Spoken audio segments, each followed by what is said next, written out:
Hello student, आज की इस वीडियो में class 9th geography chapter number first Bharat आकार और स्थिति के 30 वीवीआई ऑब्जेक्टिव क्वेश्चन आज की इस वीडियो में हम कराने वाले हैं, जो आपका ज्योग्राफी का चैप्टर नंबर फर्स्ट है। तो हम लोग इस चैप्टर में जितने भी ऑब्जेक्टिव बनने वाले क्वेश्चन थे आपके चैप्टर में, उन सभी क्वेश्चंस को आज इस वीडियो में हमने लिया है। जब आप इन सारे क्वेश्चंस को सोल्व करेंगे, जब आप इन सारे क्वेश्चंस को देखेंगे, तो आप समझ पाएंगे कि इस चैप्टर में जितने भी ऑब्जेक्टिव क्वेश्चन बनने के लायक थे, उन सभी क्वेश्चन आपके सामने हैं। और इसी तरीके से हमने चैप्टर में जितने भी आपके चैप्टर्स इस बुक का है ज्योग्राफी का, उन सभी चैप्टर्स का हम ऑब्जेक्टिव क्वेश्चन, क्वेश्चन आंसर और साथ में उसका एक्सप्लेनेशन देंगे आपको, और अच्छे से आपको पढ़ाने की कोशिश करेंगे। तो चलिए फटाफट से क्वेश्चंस की तरफ पढ़ते हैं। फर्स्ट क्वेश्चन आपके स्क्रीन पर आता है।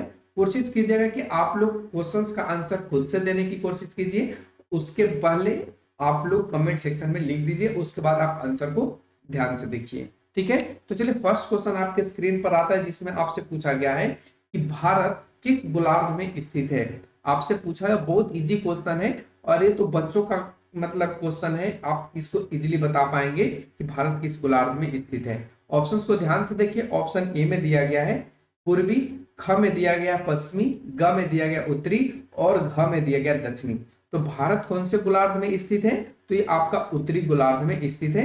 तो ऑप्शन ग या ऑप्शन सी, अगर ए बी सी करके दिया हुआ है तो आप ऑप्शन सी को यहाँ पे क्लिक करेंगे, या आपका सी आंसर बन जाएगा उत्तरी गोलार्ध। ठीक है, अब फटाफट से हम थोड़ा सा रैपिड में करेंगे, क्योंकि 30 क्वेश्चन है, तो आपको उम्मीद करते हैं कि 15 मिनट में हम यहाँ पे आपको दे पाएंगे। ठीक है, तो चलिए फटाफट से बढ़ते हैं क्वेश्चन नंबर 2 पे। क्वेश्चन नंबर 2 कहता है कि विश्व का पहला गणराज्य कौन था। ऑप्शंस दिया गया है। ऑप्शन ए में लुम्बिनी, ऑप्शन बी में वैशाली, ऑप्शन सी में मगध और ऑप्शन डी में चंपा। तो विश्व का जो पहला गणराज्य था वो आपका वैशाली था। ठीक है, तो ऑप्शन यहाँ पे ग आपका ऑप्शन यहाँ पे ख आपका राइट आंसर बनेगा, यानी ऑप्शन बी। ठीक है, वैशाली विश्व का पहला जो गणराज्य था वो आपका बिहार में ही था। ये आपसे बिहार वाले जो एग्जाम्स होते हैं ना, उसमें आपसे पूछा जा सकता है। ठीक है, चलिए फटाफट से बढ़ते आगे क्वेश्चन, क्वेश्चन नंबर 3, जिसमें पूछा गया है कि हिंद महासागर का नाम किस देश पर है या किस देश पर रखा गया है। ये भी आपसे कुछ क्वेश्चन पूछा जा सकता है। ऑप्शन ए में Pakistan, option B Bangladesh, option C Nepal और ऑप्शन डी भारत। तो हिंद महासागर का जो नाम है वो अपने कंट्री यानी अपना जो देश है भारत, उसके नाम पर रखा गया है। तो ऑप्शन यहाँ पे घ राइट हो जाएगा। अब हम लोग आते हैं क्वेश्चन नंबर 4। क्वेश्चन नंबर 4 में कहा गया है कि अंडमान निकोबार द्वीप समूह कहाँ स्थित है। तो जब आप मैप देखेंगे तब आपको समझ में आएगा कि अंडमान जो निकोबार द्वीप समूह है वो किस जगह पे है। ठीक है, ऑप्शंस पहले पढ़ लेते हैं। ऑप्शन ए में दिया है बंगाल की खाड़ी, बी में दिया है अरब सागर, सी में दिया हिंद महासागर और डी में दिया भूमध्य सागर। तो जब आप पढ़ेंगे तो एक तरफ आप देख पाएंगे कि इस एरिया में बंगाल की खाड़ी है और इस एरिया में आप देख पाएंगे कि अरब सागर है। तो आप याद कीजिए कि जो अंडमान निकोबार द्वीप समूह है वो कहाँ पे है, तो वो आपका बंगाल की खाड़ी में है। ठीक है, तो ये आप यहाँ पे इसका कौन सा आंसर क्लिक करेंगे, तो ऑप्शन ए बंगाल की खाड़ी में अंडमान निकोबार द्वीप समूह स्थित है। ठीक है, आगे बढ़ते हैं क्वेश्चन नंबर 5, जिसमें पूछा गया है कि भारत को कौन सी रेखा लगभग 2 बराबर भागों में बांटती है। तो जब आप मैप बना रहे होंगे या जब आप मैप पढ़ रहे होंगे तो आपने यहाँ पे देखा होगा कि अगर आपका भारत का मैप है, ठीक है, हम यहाँ पे रफ के लिए बना रहे हैं, तो यहाँ से एक बीचों बीच रेखा गुजर रही थी और उस रेखा का नाम था कर्क रेखा। ठीक है, उस रेखा का नाम क्या था, कर्क रेखा। तो ऑप्शन कौन सा आपका राइट हो जाएगा, ऑप्शन क यानी ऑप्शन ए कर्क रेखा। अगर आपसे ये क्वेश्चन पूछ लिया जाए कि कर्क रेखा भारत को कितने डिग्री पर 2 बराबर भागों में काटती है, तो आप बताएंगे 23.5 डिग्री। कितना, 23.5 डिग्री। ध्यान रखना है आप लोगों को। अगला क्वेश्चन आता है कि लक्षद्वीप समूह स्थित कहाँ है। जो लक्षद्वीप समूह है वो कहाँ स्थित है। फिर से आपको यहाँ पे मैप जब आप अपने दिल दिमाग में बसा लीजिएगा ना, तो कोई भी मैप से रिलेटेड क्वेश्चन को आप सोल्व अच्छे से कर लीजिएगा। ठीक है, तो ये आपका भारत का मैप है, मान लीजिए इस तरीके से है। इस तरफ हमने अभी आपको बताया बंगाल की खाड़ी और इस तरफ हमने बताया अरब सागर। तो लक्षद्वीप आप देख पा रहे होंगे कि इस जगह पे आपको लक्षद्वीप देखने को मिल रहा होगा। और इधर तो हमने आपको बताया कि अंडमान देखने को मिल रहा है, अंडमान निकोबार द्वीप समूह। तो अब क्या बताएंगे कि जो लक्षद्वीप है वो कौन से सागर में स्थित है, अरब सागर में। तो यहाँ से ऑप्शन का आपका राइट बन जाएगा। अगला क्वेश्चन, भारत के भूभाग का कुल क्षेत्रफल लगभग कितना लाख वर्ग किलोमीटर है, यानी आपको किलोमीटर में बताना है। ऑप्शंस दिए गए हैं, तो ऑप्शंस के अकॉर्डिंग कौन सा आपका ऑप्शन सही होगा, तो ऑप्शन घ यानी ऑप्शन डी 32.8 लाख वर्ग किलोमीटर। अगर आपसे कोई पूछ ले कि परसेंट में बताओ बाबू कितना है, तो पूरे विश्व का 2.4% है। और अगर ये पूछ लिया जाए कि क्षेत्रफल की दृष्टि से भारत विश्व में कौन सा स्थान रखता है, तो आप यहां बताएंगे 7वां। ठीक है, तो ये सारे क्वेश्चंस आपको ध्यान रखना है। हमने 30+ क्वेश्चन तो लिया है, लेकिन अगर आप पूरे वीडियो को अच्छे से देखेंगे तो आप समझ पाएंगे कि यहाँ पे 60 क्वेश्चन हमने करा दिया। ठीक है, तो आपको ध्यान रखना है, पूरे चैप्टर को हम आज की इस वीडियो में आपको कवर करा देंगे। अगला क्वेश्चन आता है कि भारत की जो स्थल सीमा रेखा है लगभग कितना वर्ग किलोमीटर है। ठीक है, आपको बताना है कितना वर्ग किलोमीटर है, ये आपसे पूछा गया है। ऑप्शंस दिए गए हैं, तो ऑप्शंस के अकॉर्डिंग आप लोग इस प्रश्न का जवाब कमेंट सेक्शन में लिखिए कि इसका राइट आंसर क्या होगा। हम आपको हिंट्स दे देते हैं कि लास्ट में तो 200 सभी में है, तो आपको ध्यान में रख करके ही बताना है इसका क्या राइट आंसर होगा, लेकिन हम आपको ये नहीं बताने वाले हैं। ठीक है, तो आप कमेंट सेक्शन में फटाफट से इसके बारे में बताइए। क्वेश्चन नंबर 9, भारत की जो मानक याम्योत्तर है वो कितना है। ध्यान रखेंगे, मानक याम्योत्तर का नाम कभी कभी सिर्फ मानक मध्याह्न रेखा भी कहा जाता है, मानक मध्याह्न रेखा। ठीक है, तो आप इसको ध्यान रखेंगे, मानक याम्योत्तर या मानक मध्याह्न रेखा। ऑप्शंस दिए गए हैं, तो ऑप्शंस में कौन सा आपका ऑप्शन सही होगा, तो ऑप्शन घ होगा, यानी 82 डिग्री 30 मिनट। ठीक है, 82 डिग्री 30 मिनट को मानक याम्योत्तर या मानक मध्याह्न रेखा के नाम से जाना जाता है। तो आप ध्यान रखेंगे ऑप्शन डी। अगला क्वेश्चन, भारत के अक्षांशीय एवं देशांतरीय विस्तार में लगभग कितने डिग्री का अंतर होता है। तो भारत के जो अक्षांशीय और देशांतरीय विस्तार है उसमें 30 डिग्री यानी 30 डिग्री का डिफरेंस होता है। और आप लोगों को पता होना चाहिए कि यही 30 डिग्री के कारण जो सूर्यास्त है, ठीक है, वो 2 घंटा लेट होता है। कहाँ पे होता है आप कमेंट में बताइए। एक तो आपका पूर्वोत्तर राज्य होता है, आप राज्य का नाम बताइएगा। ठीक है, हम यहाँ पे आपको थोड़ा सा याद दिला देते हैं कि ये आपका होता है पूर्वोत्तर का राज्य।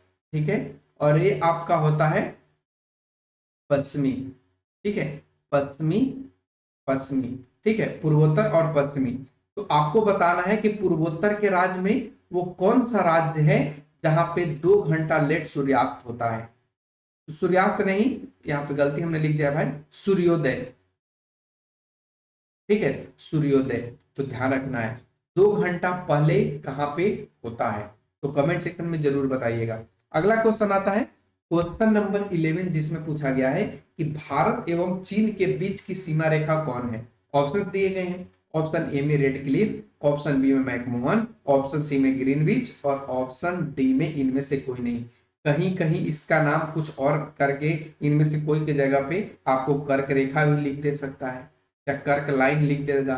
तो ध्यान रखना है कि भारत और चीन के बीच की जो सीमा रेखा है उसका नाम है आपका मैकमोहन रेखा। कौन सा रेखा है, मैकमोहन रेखा। ऑप्शन ख बिल्कुल यहाँ पे सही हो जाएगा। अगला क्वेश्चन आता है क्वेश्चन नंबर 12, जिसमें पूछा गया है कि भारत और पाकिस्तान के बीच में सीमा रेखा कौन सी है। तो देखो बच्चों को यहाँ पे क्या होता है ना, कंफ्यूजन हो जाता है कि भारत पाकिस्तान और भारत चीन में। देखिए पाकिस्तान को आप ऐसे याद रखिए कि पाकिस्तान इंडिया के लिए खतरा है, पाकिस्तान इंडिया के लिए खतरा है। और खतरा का रंग क्या होता है, लाल होता है। तो लाल को इंग्लिश में क्या बोलते हैं, रेड बोलते हैं। जो रेड क्लिफ रेखा होगा वो किसके बीच में होगा, भारत और पाकिस्तान के बीच में। तो आपको ध्यान रखना है, ऑप्शन का बिल्कुल यहाँ से सही बन जाएगा। अगला क्वेश्चन आता है क्वेश्चन नंबर यहाँ पे 13, जिसमें आपसे पूछा गया है उत्तराखंड, उत्तर प्रदेश, बिहार, पश्चिम बंगाल और सिक्किम की जो सीमाएं हैं किस देश को छूती हैं। ऑप्शंस दिए गए हैं। तो जब आप मैप देख पाएंगे, ठीक है, तो चलिए हम यहाँ पे थोड़ा सा मैप को रफ में ड्रॉ कर देते हैं। ठीक है, इस तरीके से आपका जब मैप बनेगा ठीक है। इस तरीके से जब आप मैप बनेगा तो इस जगह पे आप देख पाएंगे कि आपका कौन है, उत्तराखंड। ठीक है। इस जगह पे आप देख पाएंगे कि ये आपका उत्तर प्रदेश है। इस जगह पे आप देख पाएंगे कि बिहार है। ठीक है। फिर पश्चिम बंगाल की बात किया है तो पश्चिम बंगाल आपको यहाँ पे देखने को मिलता है। ठीक है। यहाँ पे पश्चिम बंगाल आपको यहाँ पे देखने को मिलेगा। फिर यहाँ पे झारखंड देखने को मिलेगा और यहाँ पे आपको सिक्किम देखने को मिलेगा। तो जब आप देख पाएंगे तो आप यहाँ पे ये देखेंगे कि जो नेपाल है ना, जो नेपाल है ना, इन सभी राज्यों की सीमा, इन सभी राज्यों की सीमा को टच करती है। तो इसलिए आपका जो राइट आंसर बनेगा वो आपका नेपाल बनेगा। ठीक है। तो ध्यान रखना है आप सभी को। अगला क्वेश्चन आता है क्वेश्चन नंबर 14, जिसमें पूछा गया है कि भारत का सबसे पूर्वी देशांतर कौन सा है।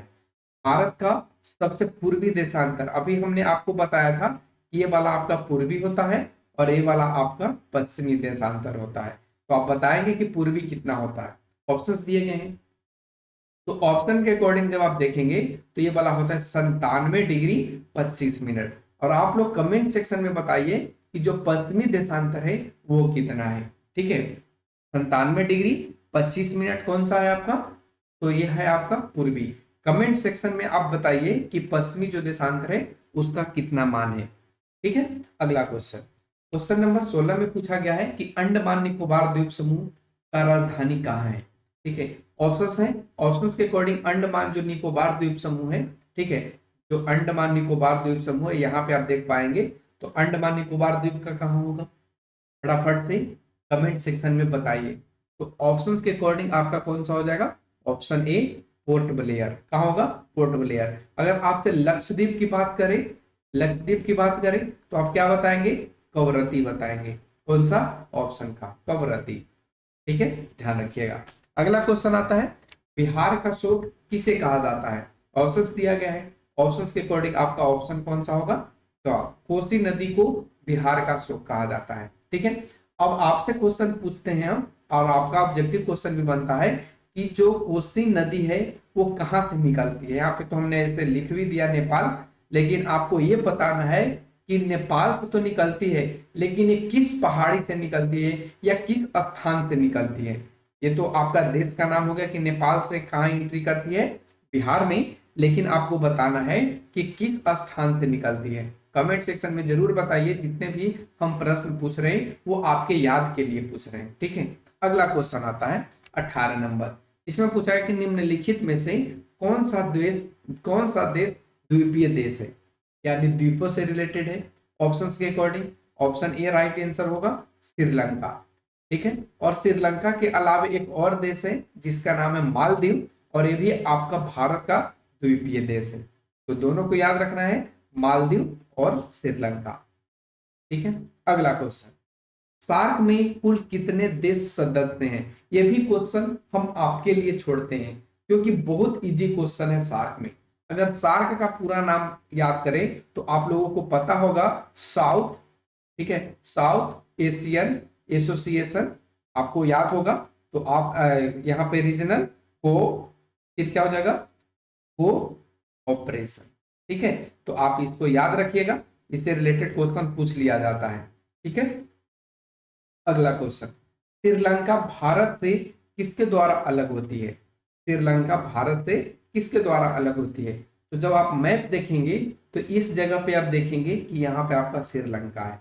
ठीक है, इस जगह पे आपका श्रीलंका है। और ये भारत देखेंगे कि इस तरीके से यहाँ पे एक लटकाया हुआ रहता है, और इसका नाम है पाक जल संधि और मन्नार की खाड़ी। तो ऑप्शन कौन सा होगा, ऑप्शन क और ख दोनों, पाक जल संधि और मन्नार की खाड़ी से भारत जो है, श्रीलंका जो है भारत से अलग होती है।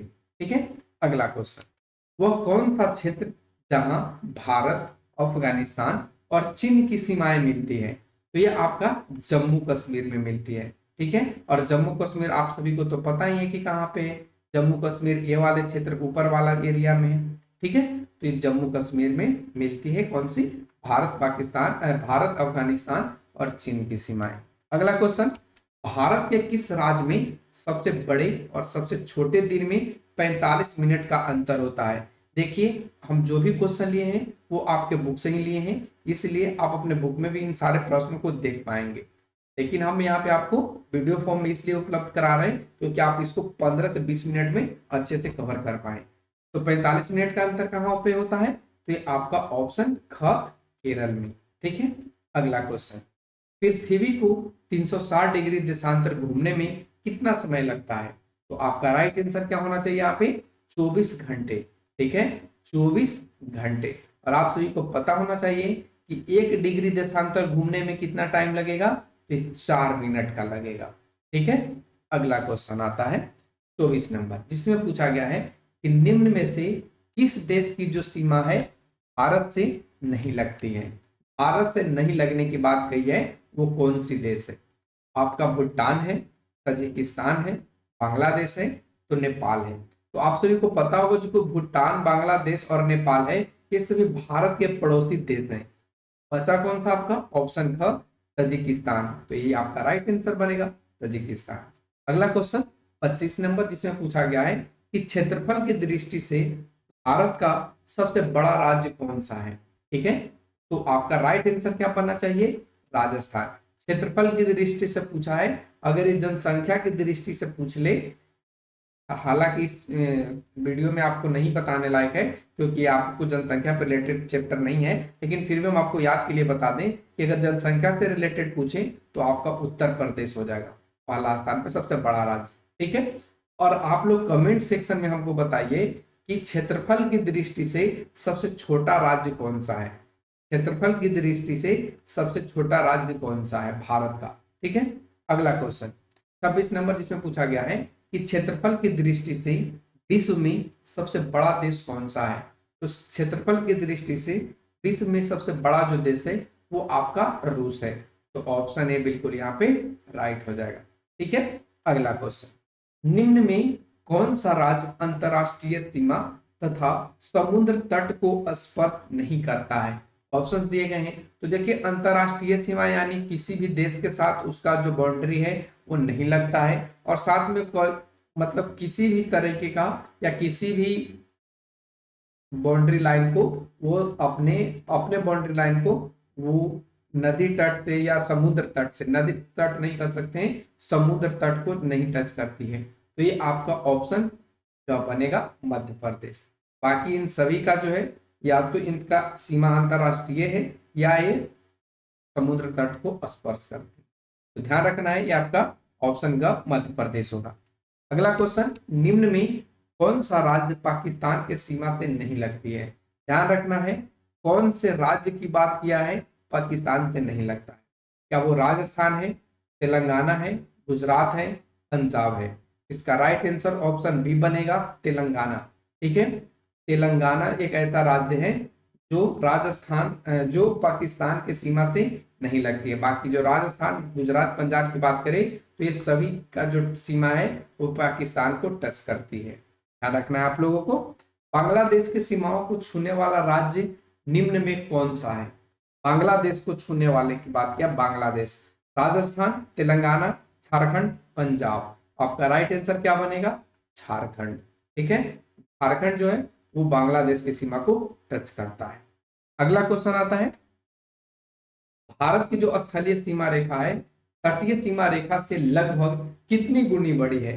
तो अभी हमने आपको ऊपर बताया था कि जो भारत का जो तटीय सीमा रेखा है वो कितना, भारत का जो स्थलीय सीमा रेखा है वो कितना लाख वर्ग किलोमीटर है या कितना वर्ग किलोमीटर, ये हमने आपसे पूछा था और उसका जवाब आपको कमेंट सेक्शन में बताने के लिए भी बोला है, और आप लोग कमेंट सेक्शन में जरूर बताइएगा। और हम यहाँ पे आपको बता दें कि जो भारत का तटीय सीमा है करीब 7700, करीब यानी हम लगभग में बता रहे हैं अप्रोक्स में कि लगभग 7700 किलोमीटर है। ठीक है, और इसका सीधे वो दोगुना है। आप ध्यान रखेंगे, इसका सीधे दोगुना है कौन सा? स्थलीय सीमा रेखा। तो आप लोगों के लिए आंसर देना जब इजी हो गया, तो इसका राइट आंसर क्या बनेगा? दुगनी। तो उम्मीद करते हैं सारे क्वेश्चन आपके लिए इंपॉर्टेंट रहे होंगे, आप सारे क्वेश्चन को सोल्व कर पाए होंगे। तो आज के वीडियो में बस इतना ही। Thanks for watching, take care, bye bye.